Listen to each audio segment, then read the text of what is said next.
Haleluya. Saudara-saudaraku sekalian, kita bersyukur pada pagi menuju siang ini, di mana kita masih Tuhan beri waktu bisa berjumpa sedemikian indah luar biasa ini. Rasanya kerinduan saya ini terobati, karena sudah sekian lama kita tidak bertemu. Saudaraku, ini anugerah Tuhan yang luar biasa. Saya melihat ada Bapak Gembala sehat. Saya lihat juga ada hambanya Pastor Ilan sehat. Ada juga hambanya ini ketua yayasan kita, mantap. Ada Dr. Proli, luar biasa. Ada Ibu Gembala, mana Ibu Gembala? Seperti yang tadi ada Ibu Gembala. Dia sudah bawa tasnya, ada isinya. Luar biasa. Saudara-saudaraku dikasihi Tuhan, bersyukur kepada Tuhan karena memang lewat hambanya dipercayakan hari ini membagikan berkat Tuhan, yaitu firman Tuhan yang luar biasa. Saudaraku, tema yang diberikan untuk kita dengarkan, untuk kita simak, untuk kita belajar, untuk kita renungkan, yaitu dibenarkan karena iman. Saudara-saudaraku, berbicara mengenai dibenarkan karena iman, berarti ada sesuatu yang tidak pernah bisa dibenarkan kalau tanpa iman. Ini didasarkan pemikiran ini kalau kita lihat kitab Roma sebagaimana dituliskan oleh Tuhan lewat hambanya, yaitu Rasul Paulus. Ini menekankan kepada masa depan manusia, masa depan seluruh umat manusia, termasuk masa depan kita, bagaimana nantinya menuju kepada kehidupan yang kekal. Tema firman Tuhan ini didasarkan kepada Roma 3 ayat 21 sampai dengan ayat 31. Roma pasal yang ketiga ayat yang ke-21 sampai dengan ayat yang ke-31. Demikian firman Tuhan. Jika sudah bertemu, kita akan membaca secara bergantian. Amin. Haleluya. Sudah berjumpa? Amin. Saya akan baca 21 dan saudaraku membaca 22, demikian seterusnya kita bergantian. Tetapi sekarang tanpa hukum Taurat, kebenaran Allah telah dinyatakan seperti yang disaksikan dalam kitab Taurat dan kitab-kitab para nabi.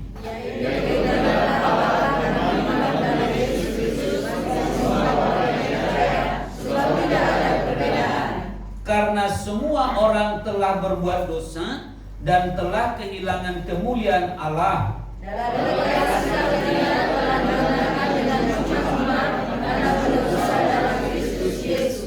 Kristus Yesus telah ditentukan Allah menjadi jalan pendamaian karena iman dalam darahnya. Hal ini dibuatnya untuk menunjukkan keadilannya, karena ia telah membiarkan dosa-dosa yang telah terjadi dahulu pada masa kesabarannya. Maksudnya ialah untuk menunjukkan keadilan masa ini, supaya dia tahu bahwa iman dan juga membenarkan orang yang percaya kepada Yesus. Jika demikian, apakah dasarnya untuk bermegah? Tidak ada. Berdasarkan apa? Berdasarkan perbuatan? Tidak, melainkan berdasarkan iman.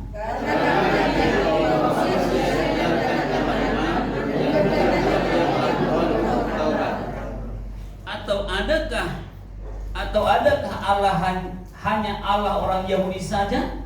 Bukankah ia juga adalah Allah bangsa lain? Ya, benar. Ia juga adalah Allah bangsa-bangsa lain.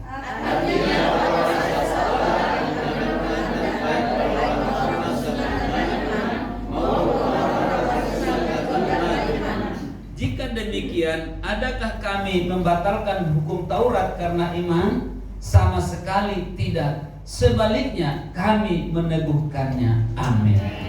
Saudara-saudaraku dikasihi Tuhan, nats yang baru saja, ini mic-nya normal.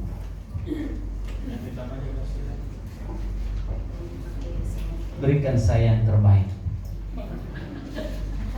supaya jangan hilang suara saya. Baik, sambil saya nunggu ya, kita bincang-bincang. Saudaraku, nats yang baru saja kita baca ini lembaga Alkitab memberikan judulnya manusia dibenarkan karena iman. Saudaraku, nats ini berbicara mengenai masa depan, yaitu semua orang. Di mana kita lihat di ayat 21 ini bahwa hukum Taurat itu telah diberikan Allah kepada para nabi pada waktu itu. Saudaraku, dalam Alkitab Perjanjian Lama kita bisa melihat nabi itu ada nabi besar, ada nabi kecil.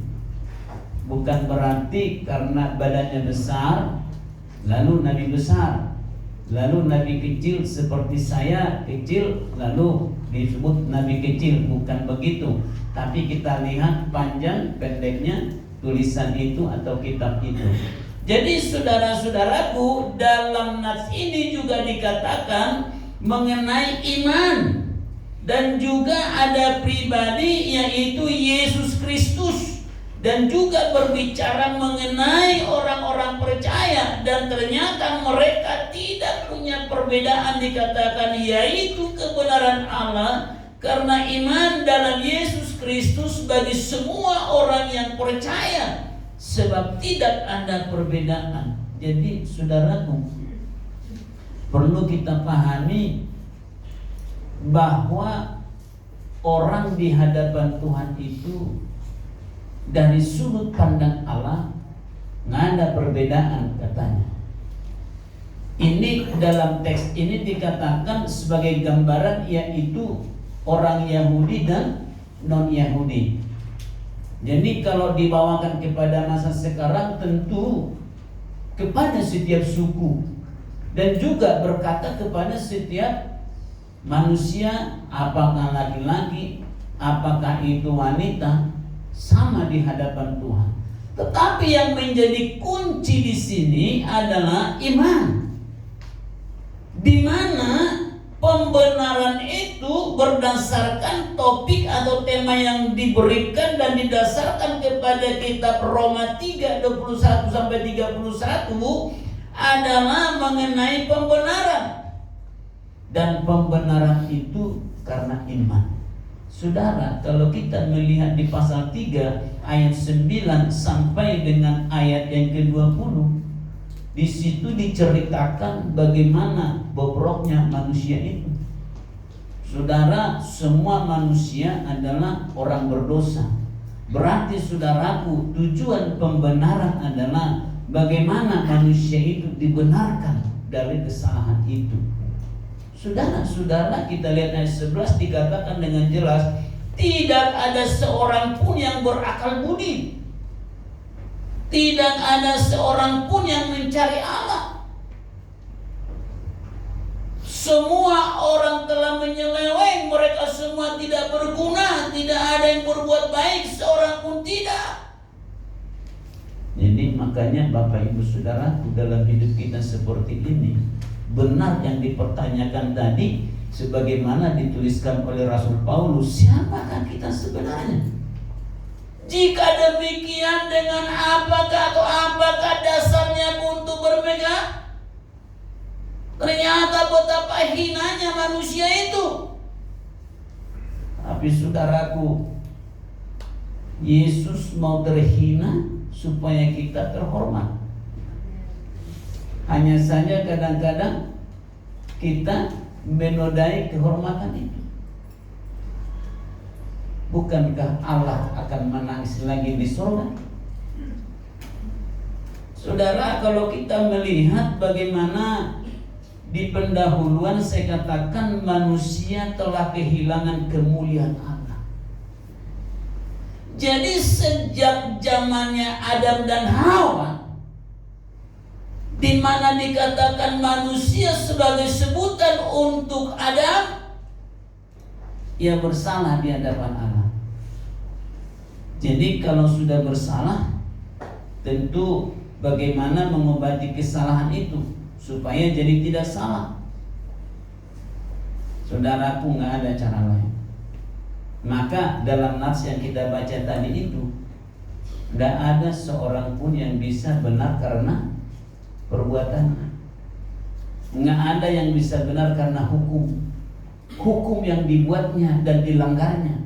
Jadi kalau hukum sudah dilanggarnya, mana mungkin hukum bisa menyelamatkan karena dia melanggar hukum itu.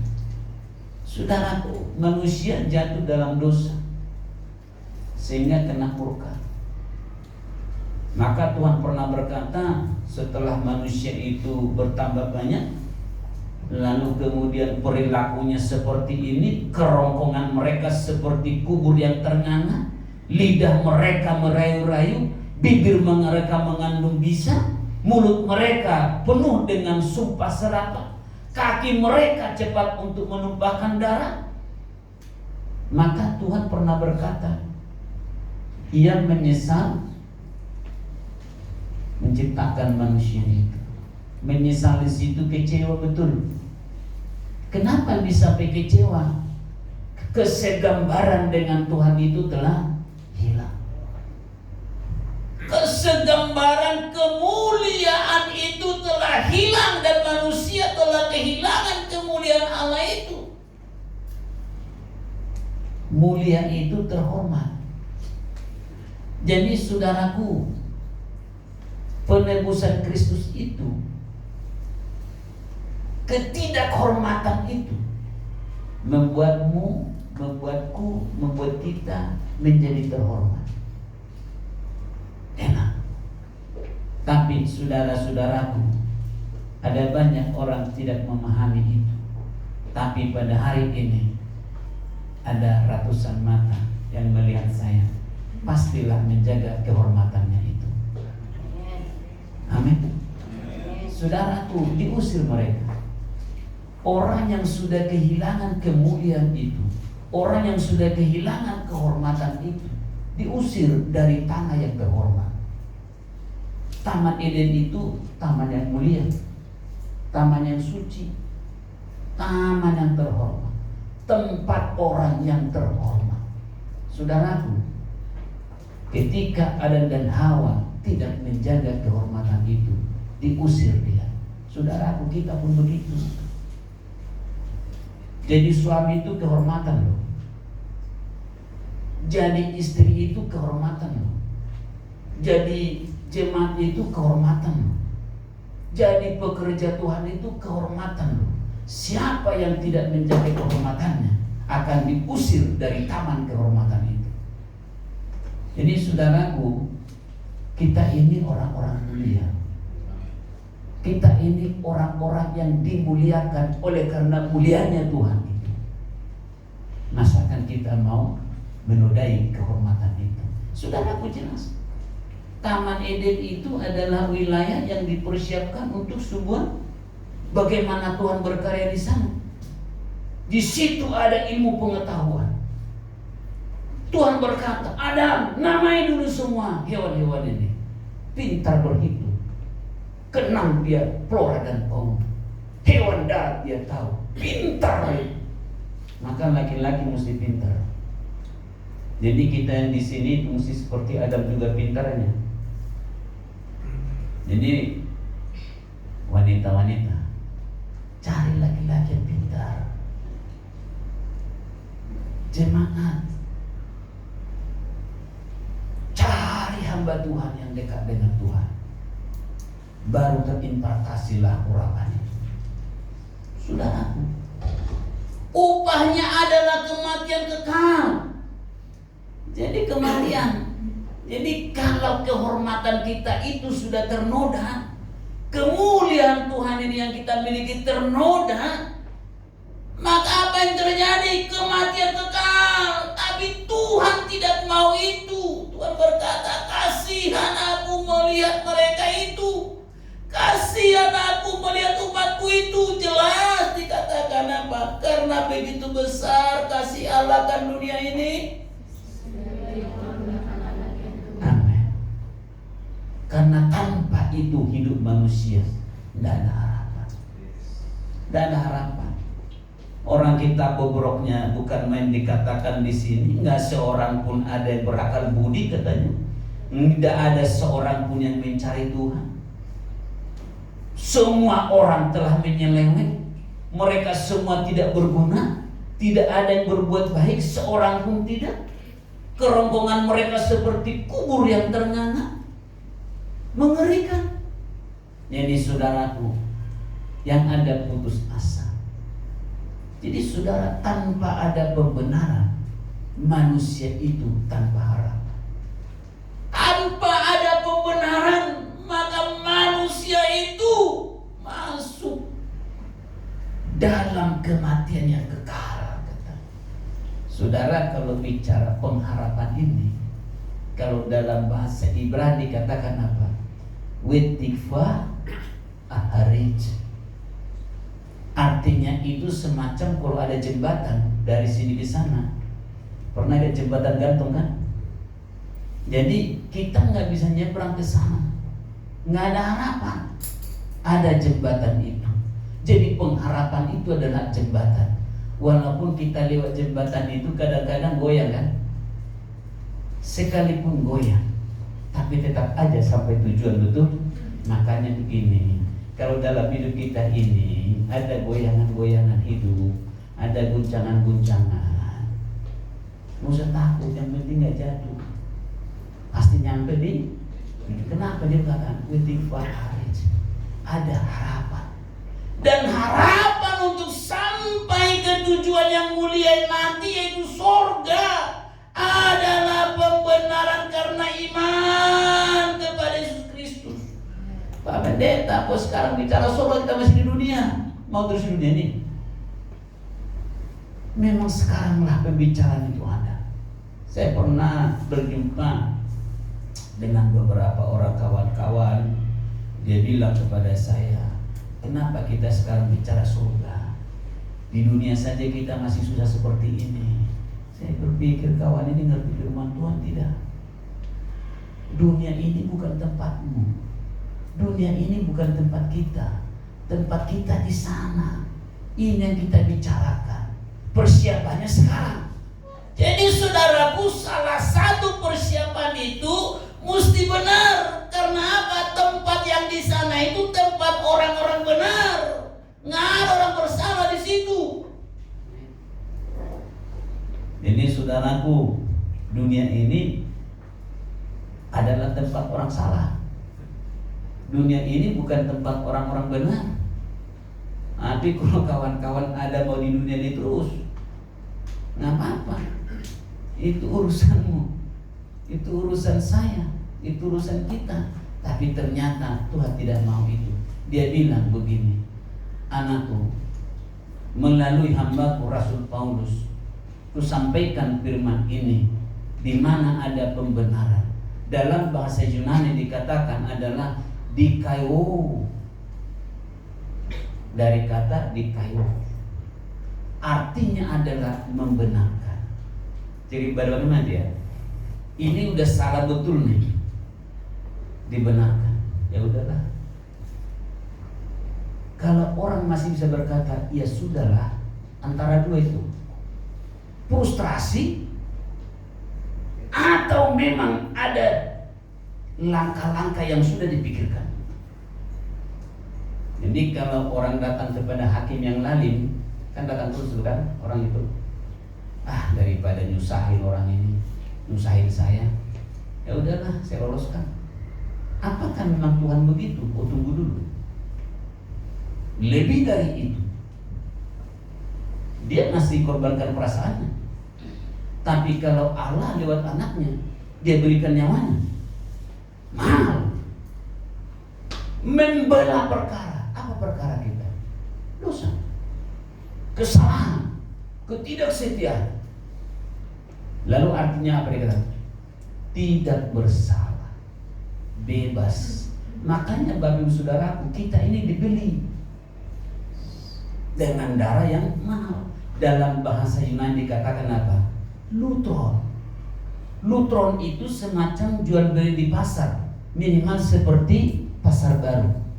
Di sana ada orang jual beli. Beli, mana barangnya, kasih uangnya, lunas. Jadi lutron. Sama seperti zaman dahulu ada namanya itu pasar untuk pasar budak. Jadi kan budak-budak diperjualbelikan kan. Jadi saudaraku ya supaya lunas ya bayar. Jadi artinya apa? Kita sudah lunas, dibayar dengan darah yang mahal, kan begitu saudaraku. Jadi kita ini sekalipun dikatakan kamu benar, sebenarnya hanya dianggap benar. Kok bisa begitu dianggap benar? Yang benar-benar benar itu adalah Yesus. Lalu Allah Bapa kalau langsung melihat kita, Bapa di sorga melihat kita, jijik dia lihat kita. Tetapi bagaimana Tuhan supaya kita bisa dikatakan, dinyatakan benar? Bapa di sorga melihat anaknya, melihat Yesus yang benar-benar dan benar itu. Dan kebenaran dari Yesus itulah yang kita pakai, diberikan sehingga kita dianggap benar karena kebenaran Kristus. Makanya nats ini berkata, iman di dalam Yesus Kristus bebas. Wow, bukan lagi saudara, saya, kita semuanya digantung di situ. Free, bebas. Jadi dinyatakan ketok palu dan meterainya itu adalah dinyatakan tidak bersalah lagi. Kenapa? Karena di Allah Bapa di sorga melihat ketidakbersalahan Yesus, itulah kita pakai. Sebenarnya kita berkata begini, siapa sih sebenarnya yang menginginkan kita benar? Saudaraku, kita ini benar. Tapi yang ingin melihat kita benar siapa? Yang punya, Bapa. Makanya tadi kan kita ada dua yang luar biasa. Tadi Bapak Gembala tadi pas waktu tadi dua masuk apa dikatakan? Mari kita ucapkan doa yang diajarkan oleh Tuhan Yesus. Mintanya apa? Bapa kami yang di surga. Saudaraku, Bapa kita itu rindu kita ini benar. Karena kerinduannya benar, maka dia harus ada cara. Itulah Yesus. Dia tidak lihat kita, tapi Bapa melihat anaknya. Kebenaran anaknya itu berikan kepada kita, sehingga apa? Kita dianggap benar oleh karena kebenaran Kristus. Jadi saudara, maka dikatakan di sini dalam firman Tuhan ini, lihat ayat 27 itu. Jika demikian, apakah dasarnya untuk bermegah? Tidak ada. Berdasarkan apa? Berdasarkan perbuatan? Tidak. Melainkan berdasarkan iman. Jadi kita sebenarnya itu nggak bisa apa-apa. Ngeri juga ya. Di kayu bebas. Dengan demikian kita menjadi orang benar. Maka saudaraku, tanggung jawab kita adalah jangan menodai kebenaran itu. Ngeri lu. Jangan sia-siakan apa yang Tuhan perbuat itu. Tetapi lebih dekatlah kepada si pemberi kebenaran itu. Karena kita sudah bebas daripada laknat, kutuk dan dosa itu, dan dari segala akibatnya. Jadi saudaraku dikasihi Tuhan, lebih lanjut saya tuliskan di sana berdasarkan nats ini, bahwa dibenarkan bukan karena perbuatan. Ini kalimatnya. Keadaan bobrok dan juga dikuasai oleh kerusakan. Kita nggak rusak. hancur lebur, sehingga tidak akan pernah bisa menjadikan dirinya diterima oleh Allah berdasarkan dosa sendiri. Yang sudah rusak ini, yang sudah bobrok ini, dia mau perbaiki dirinya. Bagaimanakah sebuah handphone bisa memperbaiki dirinya kalau tidak ada yang mengaturnya? Bagaimanakah seorang Jun ya, atau Periuk bisa mengubah dirinya kalau tidak ada yang mengubahnya? Maka saudaraku dikasihi Tuhan, hati-hati dalam hidup ini. Coba kalau kami pergi ke Jawa itu, di daerah Wirosari, ibu saya di sana, dia punya Jun dari tanah liat, Periuk dari tanah liat, digendong untuk bawa air begini. Saudaraku untuk meletakkan itu, dia harus letakkan pelan-pelan begini, ada isinya air. Kalau nggak hati-hati pecah. Sekarang saya mau katakan, Periuk dari tanah liat yang sudah pecah bisa dipakai nggak? Nggak bisa lagi. Selain hanya apa? Ya dibuang ke pohon pisang itu, Saudaraku, itu juga hidup kita.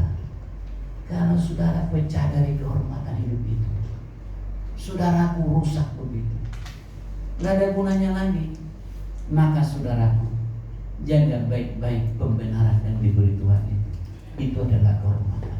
Jika tidak, jika hancur, saudaraku hilang. Kerusakan.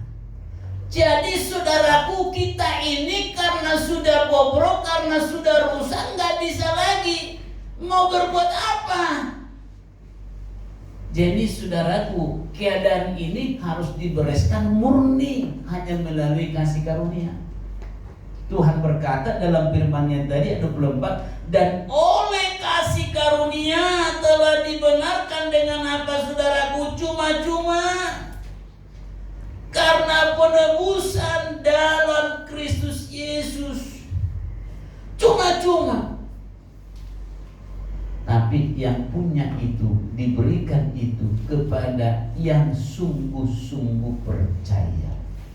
Saudaraku, yang sungguh-sungguh percaya itu seperti apa? Saudaraku, yang sungguh-sungguh percaya itu bukan legal, bukan Kristennya. Tapi saudaraku, bagaimana orang hidup dalam perintah-perintahnya, kehidupan sehari-hari. Pak Pendeta, berat sekali jadi orang Kristen. Jadi orang Kristen gak berat, mengikut Kristus yang berat. Itu Kristenmu tidak jaminan pengikut Kristus, walau artinya memang Kristen pengikut Kristus. Tapi saudaraku, pengikut Kristus, dia pasti mengikuti setiap jejak langkah Kristus. Itulah percaya. Contoh saya kasih tahu. Di depan, kita kan pengikutnya, follow. Jadi di depan itu kan orang jalan, atau Yesus, Allah jalan, atau Yesus jalan, atau siapa berjalan, kita muridnya. Ada bekas kakinya kan? Kita betul-betul mengikuti bekas kakinya itu. Ngikut bekas kakinya. Tapi kalau kita nggak ngikut bekas kakinya, walaupun kita di belakangnya, kita lewat dari sebelah kiri atau sebelah kanan, itu bukan percaya. Itu bukan murid yang baik. Murid yang baik itu nggak harus katakanlah di belakang, bukan setelah di belakang, tetapi ngikut jejak kaki gurunya. Ketat jadi orang percaya itu.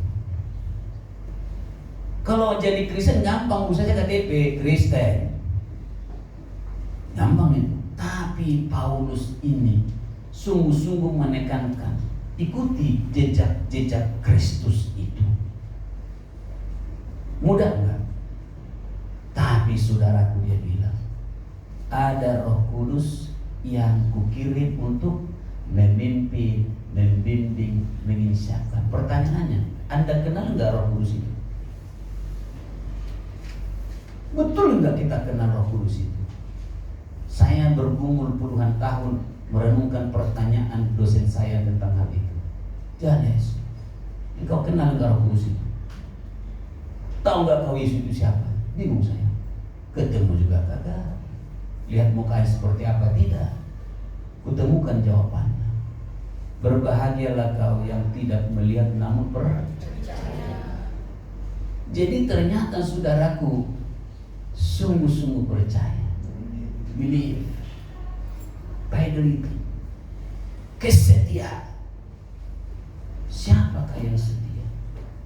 Jadi saudaraku dibenarkan bukan karena perbuatan baik. Saudaraku, kita mencuri tahun ini lalu berikan persembahan kita supaya dikuduskan harta kita. Gak ada itu. Dosa is dosa. Kita curi kambing 20. Lalu Desember saya persembahkan, ini saya kasihlah 10 untuk gereja supaya nanti umat Tuhan menikmati kambing ini buat sate dan sebagainya. Kemudian ada sop buntut apa semuanya. Lalu saya berkata, Tuhan, yang kucuri sudah kuberikan, dari 20 saya kasih 10 ekor Tuhan. Jadi impas Tuhan, 10 sama aku, 10 sama mereka. Jadi aturlah Tuhan. Bukan begitu. Nggak ada itu. Lalu saudara lihat kata kuncinya adalah cuma-cuma. Kata kuncinya adalah percaya. Lalu berikutnya kita lihat, bukan dengan hukum Taurat. Saudaraku, manusia tidak pernah dapat dibenarkan, diselamatkan melalui hukum yang telah dilanggar. Kita kan sudah melanggar itu. Misalnya, hormatilah ayah dan ibumu. Saya masih ingat dulu, waktu saya masih SMA, orang tuaku nggak ngerti bahasa Inggris. Kubodoh-bodohi mereka. Berbohong saya. Dulu zaman itu pakai Wesel Post, warnanya pink-pink gitulah, atau warna apa lagi itu, saudara. Satu lembar itu. Saya bilang, ini untuk beli pulpen. 2 minggu lagi datang suratku, karena dulu nggak ada telepon, hanya lewat surat kantor pos.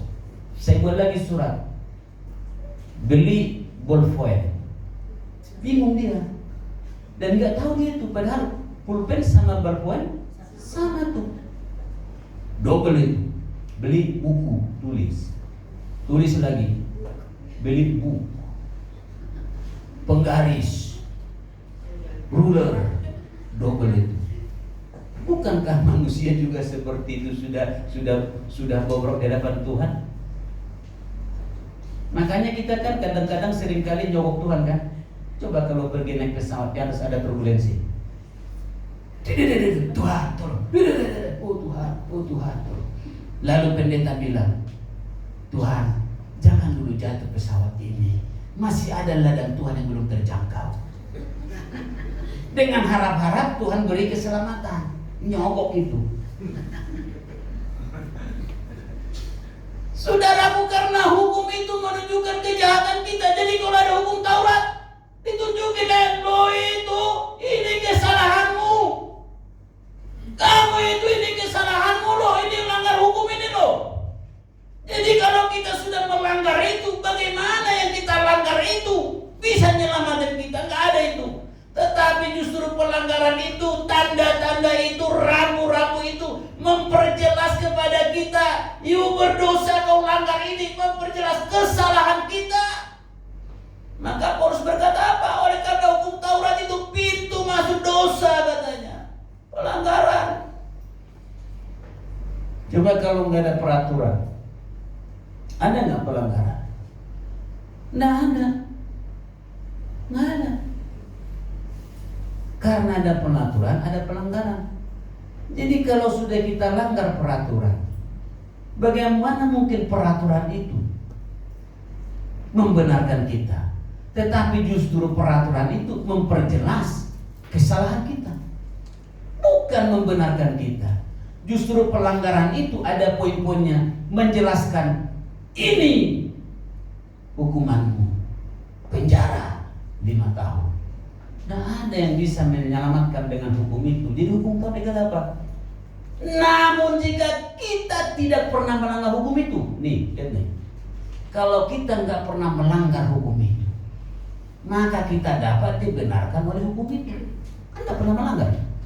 Jadi kalau kita nggak pernah melanggarnya, suci betul, nggak ada pelanggaran, maka yang tertulis itu sendiri menyatakan bahwa kita benar dan benar-benar tidak pernah melanggarnya. Maka kita otomatis menjadi orang benar. Tapi karena kita melanggarnya, dia bilang kau sudah melanggar. Ini. Makin dinyatakan. Jadi saudaraku, hidup manusia itu makin suram. Tapi ini kebanggaan daripada ahli Taurat dan para orang Farisi pada waktu itu. Tapi saudaraku, lebih lanjut kita perhatikan ini penjabaran nats ini dulu supaya jelas nats ini. Hukum Taurat itu lebih rendah dari hukum kasih karunia. Tadi jelas sekali dikatakan di sana itu bahwa apa dikatakan? Hukum Taurat itu lebih rendah daripada kasih karunia.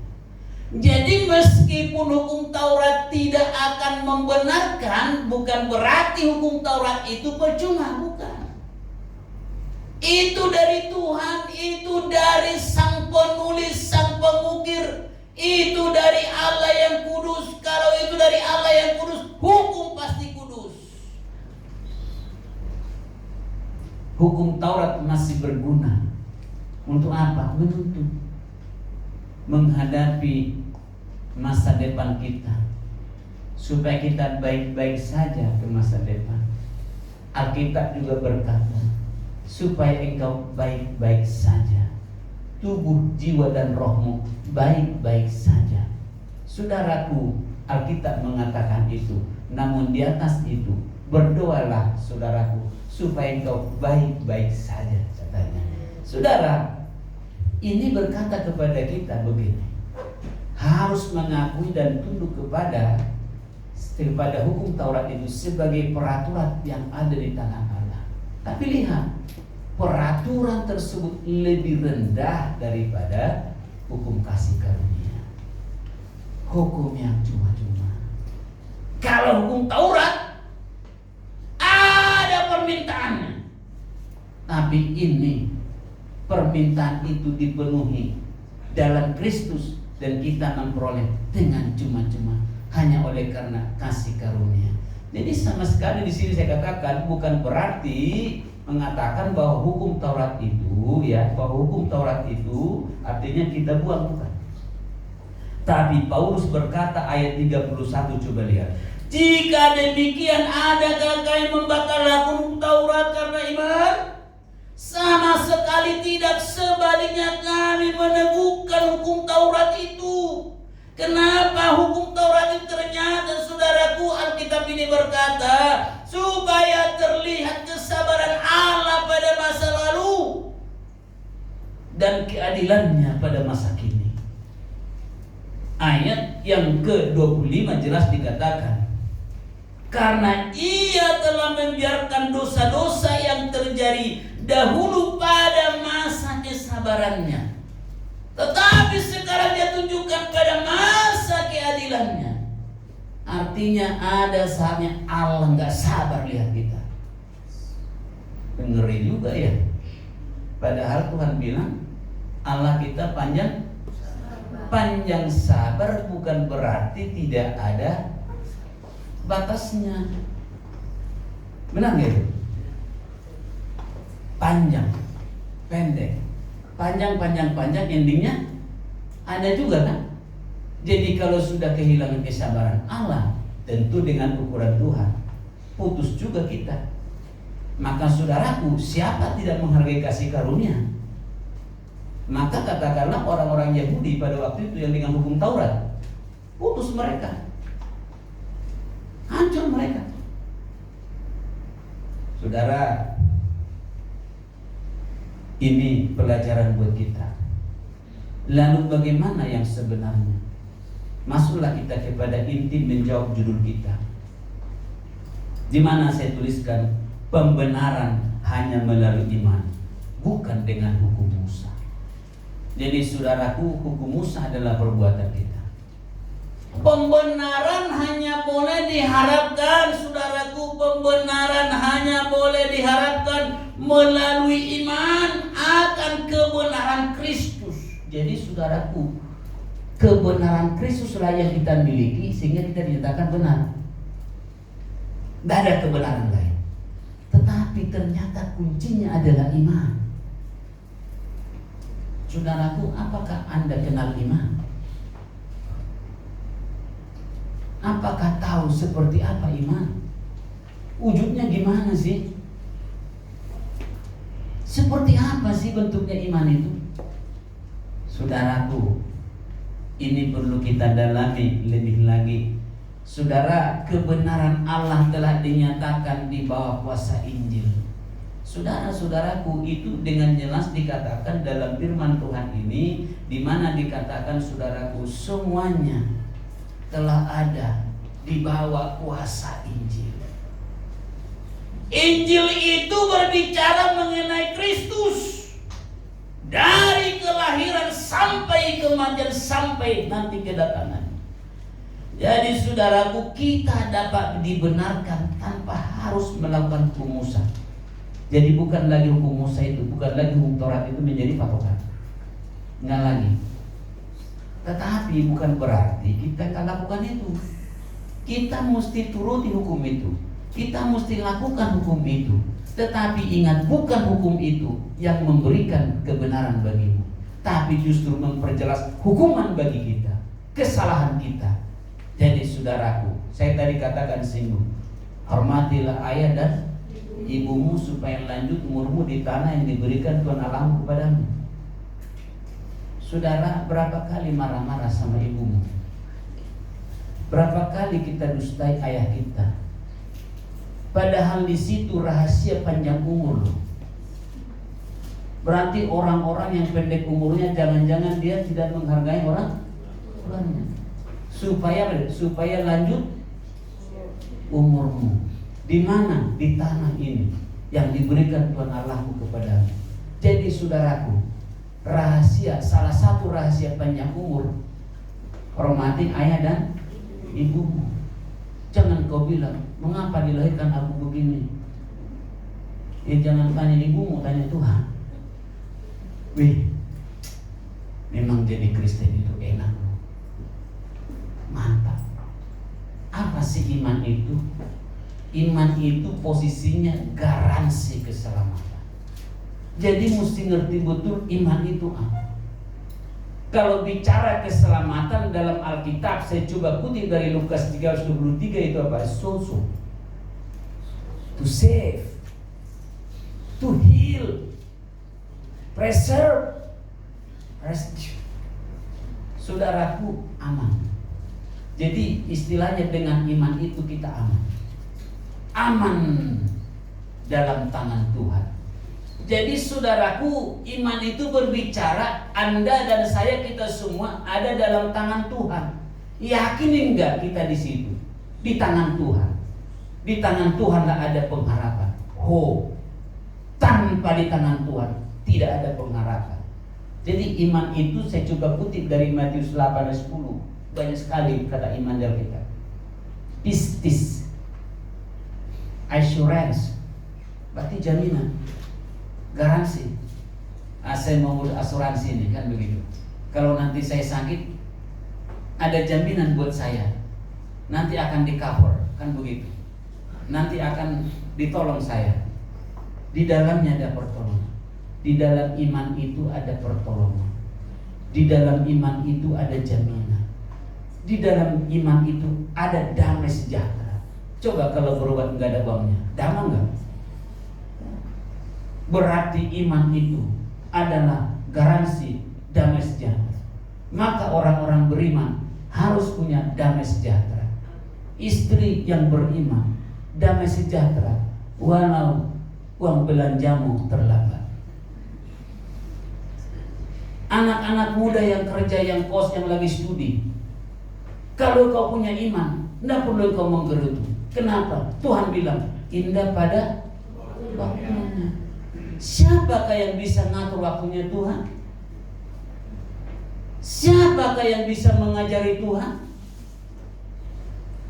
Siapakah yang bisa menghukum Tuhan yang punya hukum? Nggak ada. Kalau ada, murka Tuhan. Jangan paksa Tuhan supaya engkau tidak dimurkai Tuhan. Tunggu. Artinya Tuhan hanya butuh kepercayaan darimu. Sekarang saya mau bertanya, ini pembenaran ini kan kepercayaan. Iman itu kan kepercayaan. Percaya itu kan miliknya Tuhan yang diberikan kepada kita, betul? Percaya itu bukan milik kita. Percaya itu miliknya Tuhan. Iman itu miliknya Tuhan, diberikan kepada kita supaya kita punya. Kalau nggak diberi, kita nggak punya. Jadi kalau diberi, kita punya. Ada waktunya Tuhan ambil itu yang dia berikan itu. Maka hati-hati. Maka dikatakan fidelity, kesetiaan. Seberapa setia? Pembenaran karena iman, di dalamnya ada kesetiaan.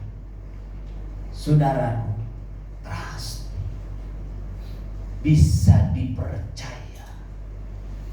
Jadi begini saudara, kami yang sudah umur 50-an ke atas begini, sudah banyak kami mengalami bagaimana mempertahankan kepercayaan ini. Saudara, saya katakan, kepercayaan itu bukan punya kita. Itu miliknya Tuhan. Diberikan kepada kita. Berarti Tuhan bisa ambil itu, bisa. Belajarlah dipercaya. Sampai hari ini puji Tuhan, sebagai pelayan hamba-hambanya sudah lama berkawan begini sampai hari ini. Ini hanya kepercayaan. Siapa yang salah gunakan kepercayaan ini? Tuhan ambil itu. Jadi saudara-saudaraku juga, umat Tuhan semuanya, jadi anak itu kepercayaan. Kalau kau pernah punya anak,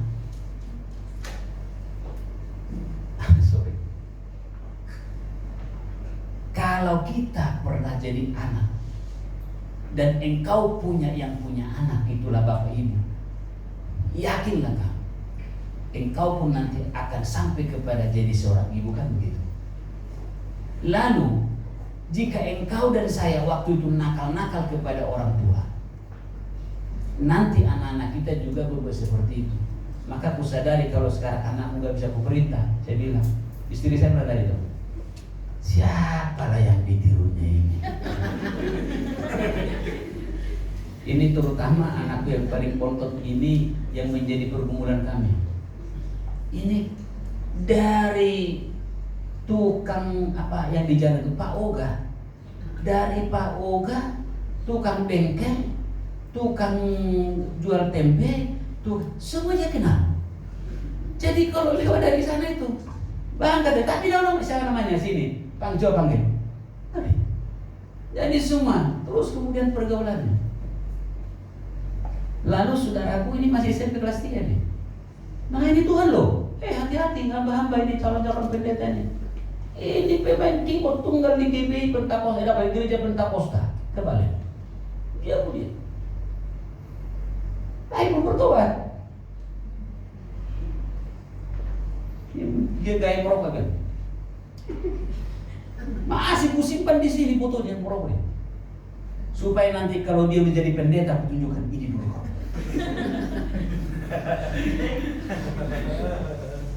Pacaran, jauh dia. Dibawa saya ke Bumi Anggrek, dekat kolam renang itu. Antar dulu saya katanya. Wah, antar dia. Belok kanan katanya, belok kanan. Belok kiri, belok kiri. Berhenti, berhenti. Keluar ceweknya. Iya. Dia bilang, bagaimana menurut Papi? Ini benar nih, true story. Ku bilang, kalau begitu Pak, mesti ada effort ya. Effort, apa effort? Usaha katanya. Maksud kau apa? Gininya Pak, gini. Untuk apa? Karena mungkin aku cuma bayar 1 makan bakso. Terus gimana? 2 Pak, 2. Bikin kawan ini pacaran, sayang bayar. Coba ya.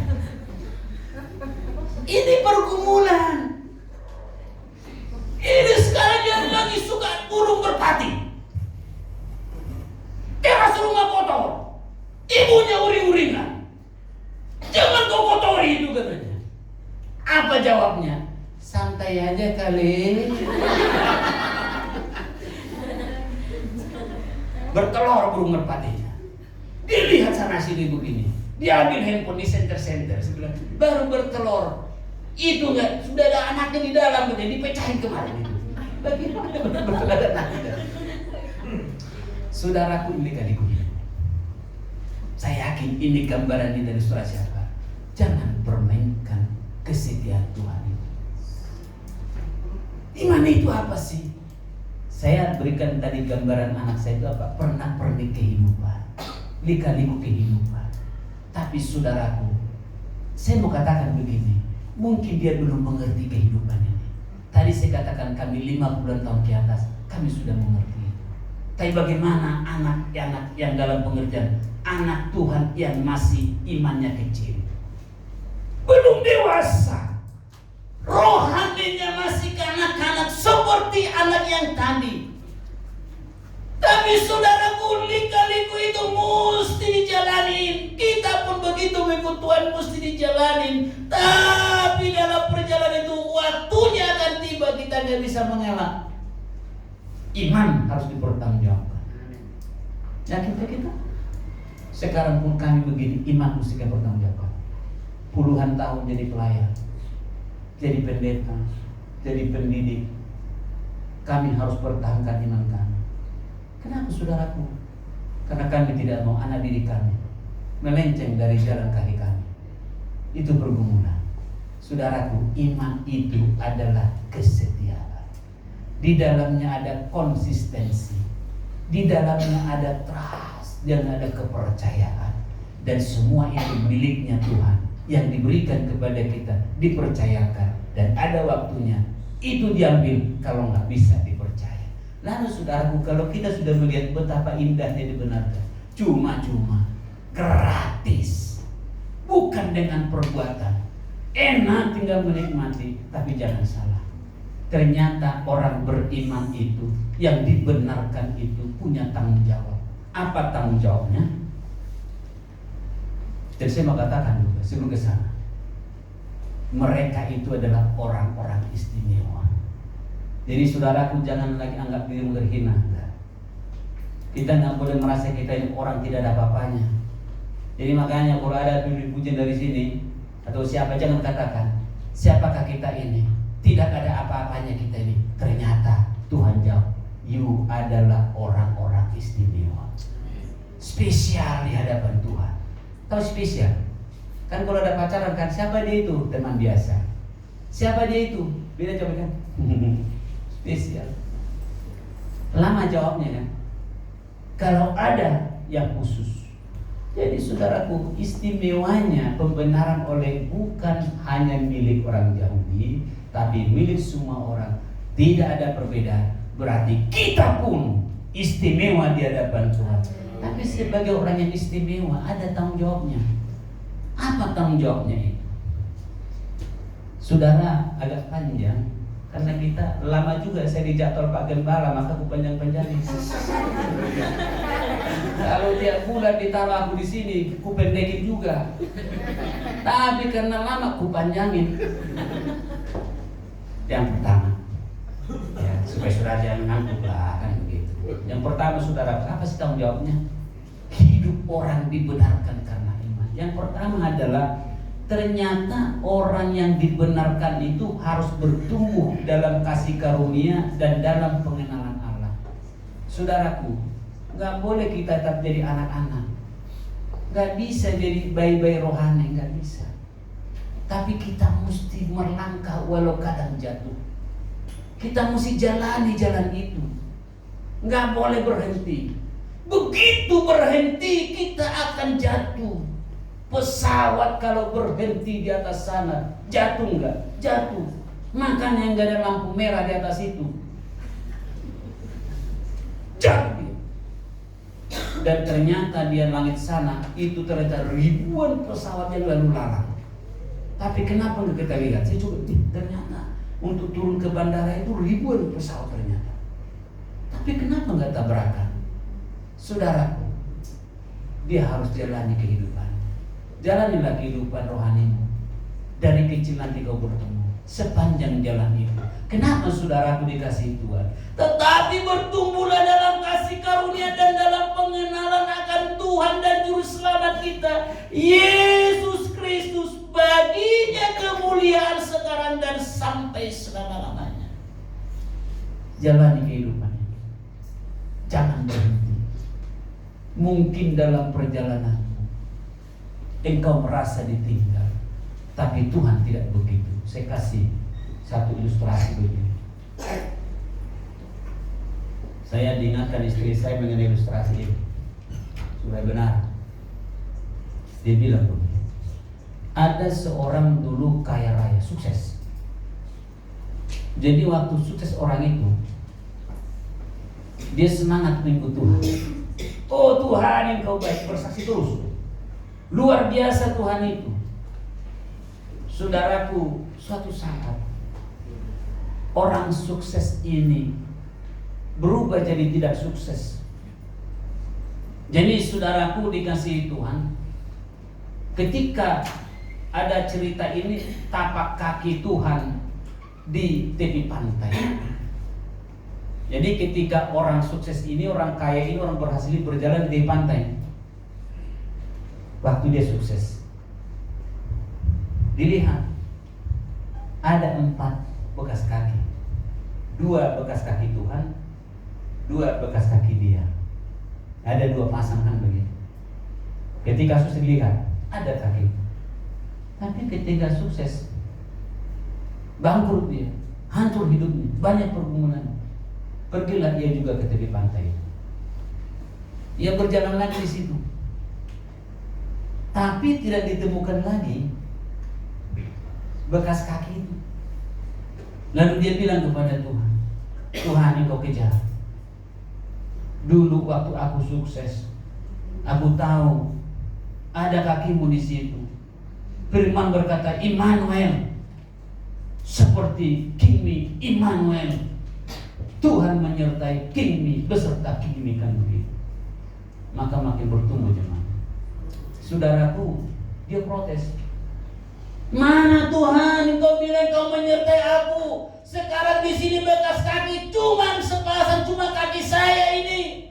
Tuhan, setelah ini aku sudah tahu gak ada. Mundur dia. Tapi Tuhan jawab begini, anakku, aku selalu bersamamu. Sebenarnya bekas tapak kaki itu bekas kakiku, kata Tuhan. Kau itu ku gendong-gendong. Maka karena kau gendong gak ada bekas kakimu di situ. Bagaimana kawan-kawan? Sekalipun saudara banyak pergumulan, mungkin masalah penyakit, mungkin masalah sebagainya. Saya tidak menyanjung ini Pak Gembala kita. Aku tahu dari awal bagaimana dia pergerakan di dalam melayani. Salut saya. Walau dia kadang mengeluh, tapi dia hanya berkata, terserah Tuhan lah. Dia sudah lewati. Jadi Bapak Ibu, kawan-kawan semua, kalau ada pergumulan, lagi susah, setia sama Tuhan. Ini himbauan. Seperti orang kaya tadi, dia pikir bekas kakinya itu, padahal kaki Tuhan itu, dia digendong-gendong Tuhan. Bukankah Tuhan berkata, tapi ini bukan hanya kepada Pak Paulus, sampai putih rambutmu. Aduh. Iya. Kan Pak Paulus ini nggak tahu apa obatnya bisa putih semua itu. sampai putih rambutmu aku menggendong. Jadi jangan takut jadi orang Kristen, harus bertumbuh. Yang kedua, kalau kita tadi punya iman, Tuhan bilang begini, you perlengkapi ya, you perlengkapi katanya. Datang kepada aku ya, supaya lengkap kata Tuhan. Jadi justru karena itu kamu harus dengan sungguh-sungguh berusaha untuk menambahkan kepada imanmu apa? Kebajikan. Dan kepada kebajikan pengetahuan. Dan kepada pengetahuan penguasaan diri. Kepada penguasaan diri ketekunan. Dan kepada ketekunan kesalehan. Dan kepada kesalehan kasih akan saudara-saudara. Dan kepada kasih akan saudara-saudara, kasih akan semua orang. Sebab apabila semuanya itu ada padamu, dengan berlimpah-limpah, kamu akan dibuatnya menjadi giat dan berhasil dalam pengenalan akan Yesus Kristus Tuhan kita. Orang Kristen tidak boleh bodoh dalam iman, harus banyak tahu. Jadi saudaraku, milikilah kesejatian itu. Kan orang spesial, orang istimewa. Nomor 3, rindu digunakan sebagai batu hidup. Saudaraku, artinya melayani. Tuhan bilang, dan biarlah kamu juga dipergunakan sebagai batu hidup untuk pembangunan satu rumah rohani bagi suatu imamat kudus, untuk mempersembahkan persembahan rohani yang karena Yesus Kristus berkenan kepada Allah. Saudaraku, ini kalau membangun bangunan ini kan pakai batu bata ya, atau batu apalah. Itu namanya batu mati. Kalau batu-batu mati itu gampang diatur. Coba kalau bangun rumah, kepanjangan batunya tinggal potong, hancur batunya tinggal buang. Benar kan? Tapi kita ini kan batu-batu hidup. Nggak gampang ngatur orang, nggak gampang ngatur batu hidup. Kalau orang sebagai batu hidup, kitanya melayani, nggak gampang ngatur orang melayani. Nggak gampang itu. Mau dipotong, apanya mau dipotong? Nggak bisa, hanya dia bisa motong dengan Tuhan. Kita nggak bisa motong, tapi Tuhan mau. Jadilah, maulah digunakan sebagai batu-batu hidup untuk rumah Tuhan. Mengabdi, beri pada Tuhan. Ada ayat berkata begini, aku akan memberikan tambahan lagi dari milikku sendiri untuk pembangunan rumah Tuhan. Ada ayatnya itu. Jadi saudaraku, rindu melayani. Orang spesial. Orang gak spesial dan mau spesial. Lebih mahal. Bakmi spesial dengan bakmi biasa mahal mana, Pak Gembala? Spesial mahal. Bukan mie sembarangan.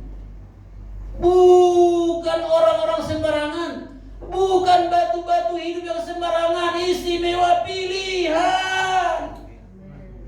Oh iya, saya dalam pelayanan ini nggak mau main-main. Biar aku main-main dalam mungkin hal-hal bercanda lain, tapi untuk pelayanan jangan. Karena Tuhan bilang umat itu adalah mahkotamu nanti di sana. Lalu saudaraku, yang keempat, pelihara dan jaga kepercayaan yang Tuhan beri kepada. Banyak percaya kan? Siapa orang terhebat di Alkitab pada waktu itu? Simpson kan? Simpson itu orang terkuat pada waktu itu, orang tersohor pada waktu itu. Tapi dia tidak bisa menjaga kepercayaan yang Tuhan berikan. Di kepalanya ada rahasia iman. Jaga baik-baik rahasia. Saudaraku, ini bicara godaan. Dia tergoda, dia tercobai, dan dia jatuh dalam pencobaan itu. Tuhan tinggalkan dia. Iya kan? Ya ada Tuhan. Jadi katakan, lalu dikatakan Tuhan, di ayat 16-20, Tuhan meninggalkan. Jadi gini, Simpson itu gini, dia jatuh hati, dia menang, masih hebat nih, Jadi beriman hebat nih. Jadi yang wanita-wanita sekolah pendeta ini, yang orang-orang apa semuanya jemaat Tuhan ini yang masih ada di sini digodain sama yang mati hidupnya masih ikut nih 1 kali, 2 kali, 3 kali, tapi jangan kau coba ke 4 kali kan begitu. Siapa punya lagu itu? 1 kali kau sakiti hati ini masih 2 kali kau sakiti hati ini masih. Tapi jangan kau coba ketiga kali. Jangan, oh jangan. Simpson ini digodain 4 kali loh. Delila bilang begini, sudah 3 kali kau bohongin aku. Kau bilang kau cinta kepadaku. Mana buktinya? 4 kali dia gagal. Ini rahasianya di sini katanya. Jadi Bapak Ibu, kan banyak itu yang percayakan kan? Jaga baik-baik. Jaga baik-baik. Kalau tidak, Tuhan tinggalkan kita. Dia cabut iman yang diambilkan tadi. Iman dari Tuhan diambil lagi itu kaban dan kawan. Jadi saudaraku, di penutup khotbah ini yang panjang ini, saya tuliskan, hendaklah engkau setia sampai mati, dan aku akan mengaruniakan kepadamu mahkota kehidupan. Let me love and loyal to you forever. Haleluya.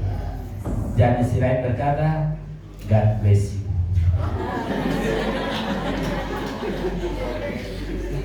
Anda diberkati? Amin. Anda puas dengan punya Tuhan? Amin. Punya iman yang luar biasa? Amin. Haleluya. Mari kita berdoa. Terima kasih Tuhan. Mulialah Engkau Tuhan. Engkau hina supaya kami terhormat. Engkau menjadi